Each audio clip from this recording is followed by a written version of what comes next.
నమస్తే అండి. పాటంశెట్టి సూర్యచంద్ర, జగ్గంపేట నియోజకవర్గం.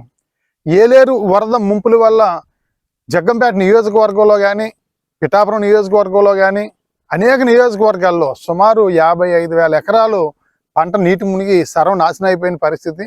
ఇందులో భాగంగా గౌరవ ముఖ్యమంత్రి గారు రాజుపాలెం గ్రామం వచ్చి అక్కడ మునిగిపోయిన పంటలన్నీ చూసి ఎకరానికి 10,000 రూపాయలు నష్టపరిహారం ఇస్తున్నాం, రైతన్నలను ఆదుకుంటామని చెప్పేసి వారు ప్రకటించడం చాలా సంతోషదాయకం. ముఖ్యమంత్రి గారిని మరొక్క బాధిత రైతుల పక్షాన మేము కోరేది, పూర్తిగా 100% నష్టపోయిన రైతులకి ఎకరానికి 10,000 రూపాయలు సరిపోదని చెప్పి సందర్భంగా మేము విజ్ఞప్తి చేస్తా ఉన్నాం.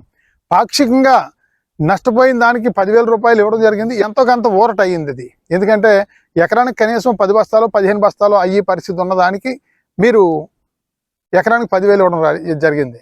ఇది నీరు ఇప్పటికి ఇంకా లాగలేదు. వరద పోయి 10 రోజులైనా సరే కాలం ఇంకా పుల్లుగా పారుతా ఉంది, పూర్తి నిండి కానీ నీరు లాగని పరిస్థితి. ఇలాగా 100కి 10% పొలాలు ఉన్న పరిస్థితి.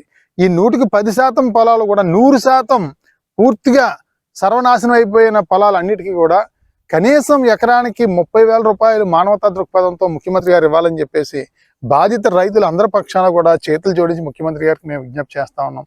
ఎందుకంటే మీరు అక్కడ బుడమేరు వరదల వలన విజయవాడలో అక్కడ ప్రాంతం అంతా కూడా మీరు స్వయంగా పర్యటించడం జరిగింది. అక్కడ గృహాలన్నీ పర్యటించడం జరిగింది, 10 రోజులు సుమారు. ఆ పర్యటనలో మీరు కళ్ళతో మీరు చూడడం జరిగింది. అక్కడ నష్టం ఏ రకంగా మీరు అంచనా వేశారో చూశారు. గ్రౌండ్ ఫ్లోర్కి ప్రతి ఇంటికి 25,000 రూపాయలు నష్టపరిహారం చెల్లించారు. తర్వాత ఫస్ట్ ఫ్లోర్కి ప్రతి ఇంటికి 10,000 రూపాయలు చెల్లించారు. అంటే ఎక్కువ నష్టం ఉన్న కాడ ఎక్కువ మొత్తం చెల్లించడం జరిగింది. మేము మిమ్మల్ని కోరేది 100% నష్టపోయిన వాళ్ళకి కనీసం 30,000 రూపాయలు నష్టపరిహారం ఇవ్వాలని చెప్పేసి మిమ్మల్ని విజ్ఞప్తి చేస్తా ఉన్నాం. అంతేకాకుండా మీరు ఇచ్చిన 10,000 రూపాయలకి కూడా కృతజ్ఞతలు తెలియజేస్తున్నాం రైతుల పక్షాన. బాధితులందరూ కూడా ఎంతో పెట్టుబడి పెట్టేశారు, 30,000 రూపాయలు పెట్టుబడి పెట్టేశారు. ఖండికాలం తవ్వకపోవడం వల్ల, ఏలేరు ఆధునీకరణ చేయకపోవడం వల్ల ఇవి పూర్తి స్థాయిలో కొన్ని పొలాలు ఇప్పటికీ కూడా నీరు లాగని పరిస్థితి.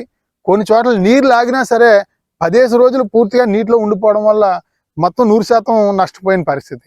కాబట్టి పూర్తిగా నష్టపోయిన పొలాలన్నిటికీ కూడా ఎకరానికి 30,000 రూపాయలు నష్టపరిహారం ఇప్పించి మీరు ఆదుకోవాలి రైతులని చెప్పేసి ప్రభుత్వాన్ని మేము విజ్ఞప్తి చేస్తా ఉన్నాం. అవసరమైతే మీరు స్థానిక శాసనసభ్యులను కానీ కలెక్టర్ గారిని కానీ పంపించి ఇక్కడ 100% నష్టం జరిగిందా లేదా అని చెప్పేసి మీరు ఎంక్వైరీ వేసి తప్పనిసరిగా రైతన్నలకి ఎకరానికి 30,000 రూపాయలు ఇప్పించాలని చెప్పేసి ముఖ్యమంత్రి గారిని విజ్ఞప్తి చేస్తా ఉన్నాం.